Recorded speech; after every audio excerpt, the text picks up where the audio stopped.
Hello everyone, welcome to Balvinder live YouTube channel. आज हम discuss करेंगे सी सेट के 2011 के पेपर के बारे में, जिसके अंदर जितने भी रीजनिंग के क्वेश्चन आए थे हम एक वीडियो के अंदर उसको कंप्लीट यहाँ पे एनालिसिस करने वाले हैं। इसके अलावा अगर अभी तक आपने फिरदौसी बैच नहीं देखा तो फिरदौसी बैच को फॉलो कर सकते हैं। यहाँ पर आपको कंप्लीट अर्थमेटिक्स सिखाया गया फॉर एवरी एग्जाम। और साथ ही साथ अगर आप सी सेट के पीवाईक्यू चेक करना चाहते हैं तो सी सेट के पीवाईक्यू 2022 से लेकर 2008-9 तक जितने मुझे पेपर मिलेंगे, मैथ रीजनिंग के आपको प्रीवियस ईयर क्वेश्चन यहाँ पे प्रोवाइड करवाए गए हैं। दोनों की प्लेलिस्ट का लिंक आपको इस वीडियो के डिस्क्रिप्शन बॉक्स में अवेलेबल है। इसके अलावा अगर आप में से कोई भी स्टूडेंट यहाँ पे रीजनिंग का बेसिक सीखना चाहता है, सिलोगिज्म, ब्लड रिलेशन, डायरेक्शन, कोई भी ऐसा टॉपिक सीखना चाहता है, तो आप इस यूट्यूब चैनल की प्लेलिस्ट सेक्शन में चले जाओ। वहां पर आपको सीएपीएफ के रिलेटेड या टेरिटोरियल आर्मी के रिलेटेड या एफकैड का कोई ना कोई रीजनिंग का कोर्स मिल जाएगा, जिसमें कंप्लीट रीजनिंग आपके लिए अवेलेबल है। ठीक है, आप उसको फॉलो करके वहां पे अपना बेनिफिट ले सकते हैं। उसके साथ ही आप हर एक बच्चे को मैं ये जरूर रिकमेंड करूंगा कि आप इस यूट्यूब चैनल की जो प्लेलिस्ट है उसको जाके 2-4 मिनट जरूर आप दो, और 2-4 मिनट में जितना भी आपको प्लेलिस्ट में अवेलेबल कंटेंट मिलेगा, जो भी आपको लगता है कि ये आपके पेपर के रिलेटेड है, वो वहां से आप कवर आउट कर सकते हैं। जैसे कि नंबर सिस्टम, 1 मिनट कंसेप्ट, और अच्छे अच्छे लेवल के क्वेश्चन या सीएपीएफ के प्रीवियस ईयर क्वेश्चन या ईपीएफओ के प्रीवियस ईयर क्वेश्चन, वो यहाँ पे आपको अवेलेबल मिल जाएंगे। ठीक है, और टेलीग्राम को आप जरूर ज्वाइन कर लें। वहां पे आपको जितने भी मैं कंटेंट प्रोवाइड करवाऊंगा उसकी पीडीएफ या फिर मेरी कोई वीडियो का अपडेट होगा, सबसे पहले आपको टेलीग्राम चैनल पे ही मिलेगा। उसको आप वहां से जाके ज्वाइन कर सकते हैं। क्लियर? तो स्टार्ट करते हैं आज के सेशन का पहला question. Consider the following three statement. आपके पास तीन स्टेटमेंट गिवन है, उसके अकॉर्डिंग आपसे पूछा गया कि अबव स्टेटमेंट के अकॉर्डिंग कौन सा कंक्लूजन यहाँ पे सही होगा। ठीक है, तो वीडियो पॉज करके आप कोई भी क्वेश्चन ट्राई करना चाहते हैं वो यहाँ पे डेफिनेटली आप ट्राई कर सकते हैं। सबसे पहले अगर मैं बात करूंगा, यहाँ पे लिखे है only student can participate in in the race. तो इसके लिए आपको एक बेसिक फॉर्मेट आना जरूरी है। मान लो आपके पास लिखा हो कहीं पर भी ओनली ए कैन बी। तो इसका वेन डायग्राम कैसे बनता है? इसका वेन डायग्राम का मतलब होता है सारे का सारा बी जो है वो ए के अंदर है। ये आप याद कर सकते हैं अभी के लिए। अदरवाइज आपको सलॉगिज्म में मैंने इसका भी प्रूफ बताया हुआ है बेकायदा कि ये क्यों और कैसे बनता है। ठीक है, तो यहाँ पे ओनली स्टूडेंट का लिखा है, only student can participate in a race. इसका मतलब है सारी की सारी रेस किस में होगी? स्टूडेंट में होगी। तो इसका वेन डायग्राम होगा all race are participate by student. Clear है? Some participant in the race are girls. तो हमारे पास जो रेस है, यहाँ पे रेस के अंदर पार्टिसिपेट करेंगी, उसमें से कुछ यहाँ पे लड़की हैं, तो गर्ल्स का डाटा ऐसे आ जाएगा। Clear? All girls participate in the race are invited for coaching.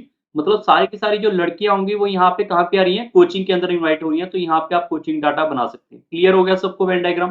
पहला पार्टिकल क्या पूछा है? All participant in the race are invited for the coaching. मतलब सारे के सारे रेस वाले क्या कोचिंग के अंदर जा सकते हैं? आप देखो ना, रेस वाला बाकी वाला पोर्शन हमें पता ही नहीं, वो कोचिंग के अंदर आएगा नहीं आएगा पता नहीं आएगा, तो स्किप होगा पहला, इसका नहीं बता सकते हम। दूसरा है all student are invited for coaching.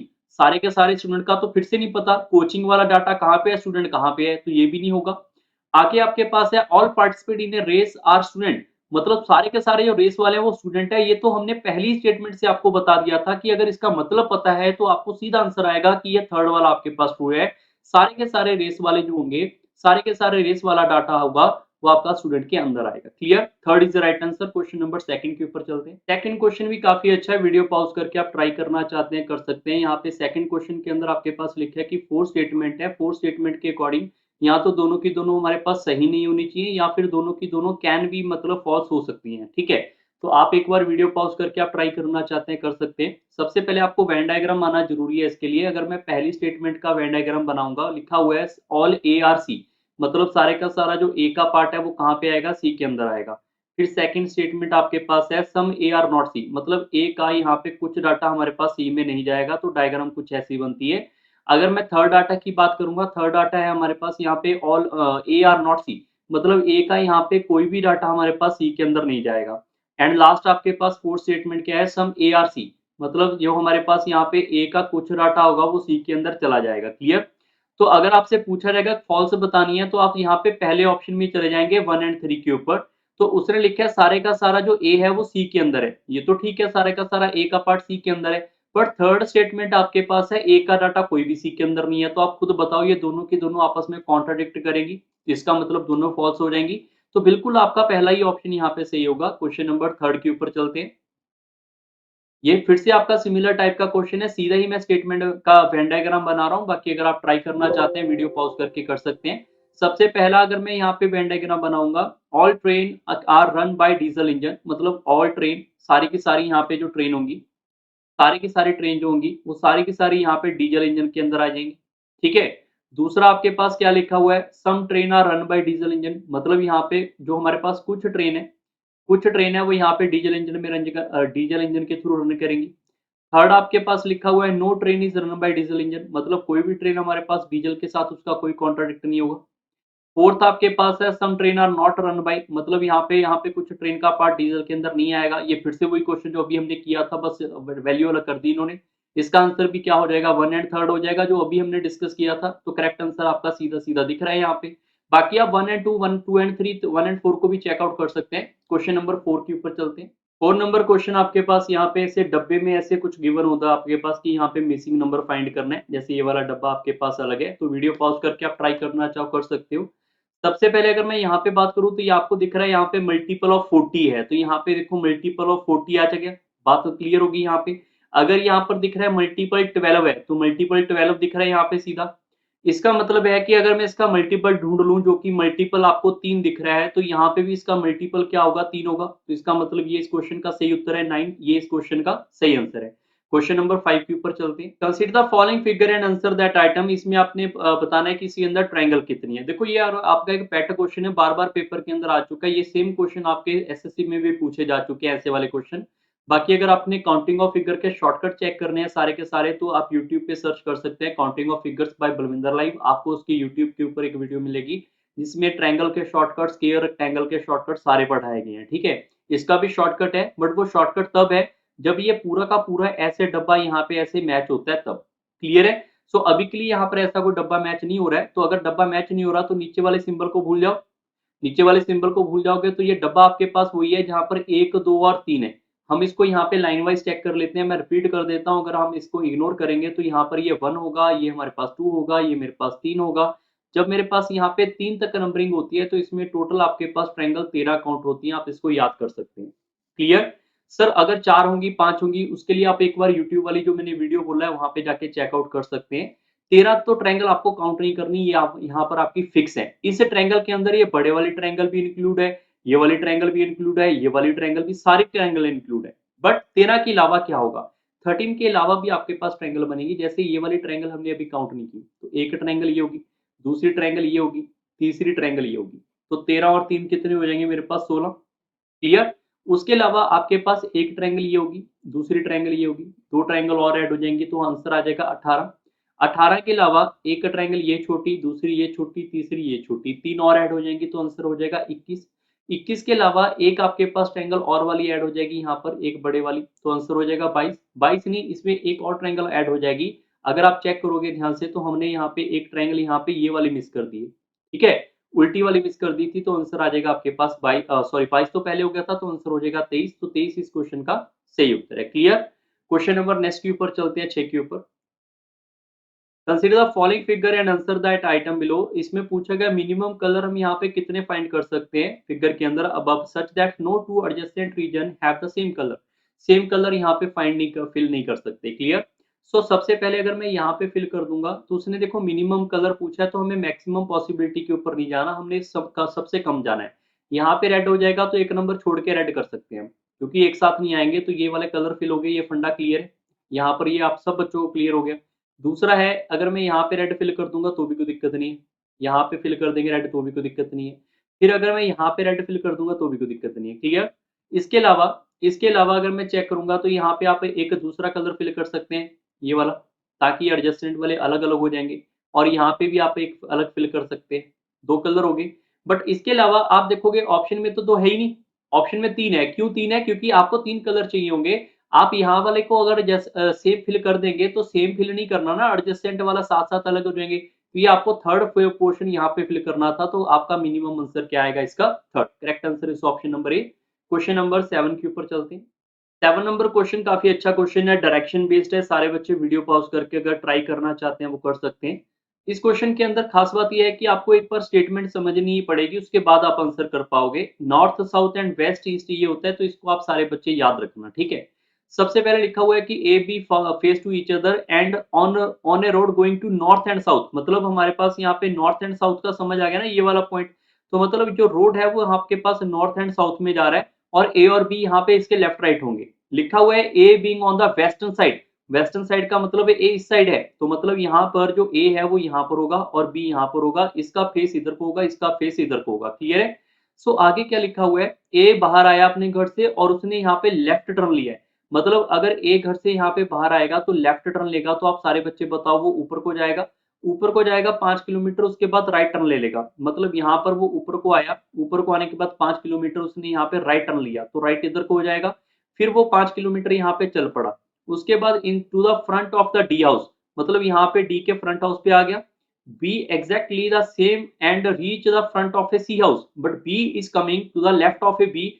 So B अगर घर से बाहर निकलेगा तो इसका लेफ्ट हमारे पास नीचे को आएगा, तो बी जो है 5 किलोमीटर नीचे आ जाएगा। उसके बाद यहाँ पे आने के बाद वो फिर से यहाँ पे राइट टर्न लेगा, जैसे ए ने राइट लिया था तो बी भी हमारे पास राइट टर्न लेगा, तो बी हमारे पास यहाँ पर राइट टर्न लेने के बाद हमारे पास यहाँ पे 5 किलोमीटर के बाद यहाँ पे पहुंच जाएगा। क्लियर है? यहाँ पे है सी का घर। क्लियर? सो आगे लिखा हुआ है कि कौन सा इसमें से कंटेस्ट है वो सही है। एक्चुअली में ऐसे नहीं है, ये 5 है। क्लियर है सबको? तो उसने पूछा है C D live on the same street, भैया सी डी तो बहुत दूर हो गए, ये तो सेम स्ट्रीट ना है। C house face south, face south कहाँ पे हो गया? सी का फेस तो इधर को हो गया, ये भी गलत है। The house of A C and D are less than 20 kilometre apart, जो हाउस ऑफ सी और डी का वो कम से कम 20 किलोमीटर की दूरी के ऊपर होगा। तो सारे बच्चे ध्यान रखो, अगर मैं डी को यहाँ पे लिखूं, सी को यहाँ पे लिखूं, तो ये वाली दूरी आपसे पूछी गई है। ये वाली दूरी मैं यहाँ पे भी ड्रॉ करके आपको दिखा रहा हूँ, यहाँ पे आप समझ सकते हैं। तो अगर डी यहाँ से ऐसे करता हुआ लेकर आऊंगा तो आपको समझ आ जाएगा शॉर्टेड डिस्टेंस। तो यहाँ से ये वाली दूरी आपके पास 10 किलोमीटर की है। कैसे? ये वाला 5 किलोमीटर और ये वाला 5 किलोमीटर। क्लियर है? 5 और 5 आपके पास 10 हो जाएगा, क्योंकि ये वाली दूरी तो इधर को ही आएगी। ऐसे ही 5 ऊपर और 5 नीचे, तो 10 किलोमीटर की दूरी ये है। तो 10 और 10 ये रहा, तो आप अगर पाइथागोरस लगाओगे तो पाइथागोरस लगाने के बाद ये आएगी मेरे पास 10√2।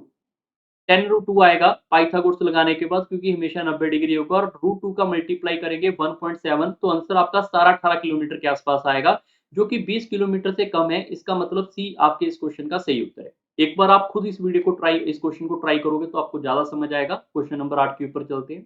क्वेश्चन नंबर 8 आपके पास ब्लड रिलेशन के रिलेटेड है। वीडियो पॉज करके आप ट्राई करना चाहते हैं कर सकते हैं। सबसे पहले आपको ये थोड़ा सा पता होना चाहिए यहाँ पे इस क्वेश्चन के रिलेटेड, कि जो हमारे पास मेल होगा उसको हम बॉक्स में लिखेंगे, फीमेल को हम सर्कल के अंदर, और जो हमारे पास डबल लाइन है इसका मतलब होगा हस्बैंड वाइफ, सिंगल लाइन का मतलब हो जाएगा हमारे पास यहाँ पे ब्रदर सिस्टर, और जो वर्टिकल लाइन होगा इसका मतलब होगा गैप जनरेशन, मतलब किसी के चिल्ड्रन या फिर किसी के पेरेंट्स। क्लियर? तो ये डाटा आपको थोड़ा सा पता होना जरूरी है।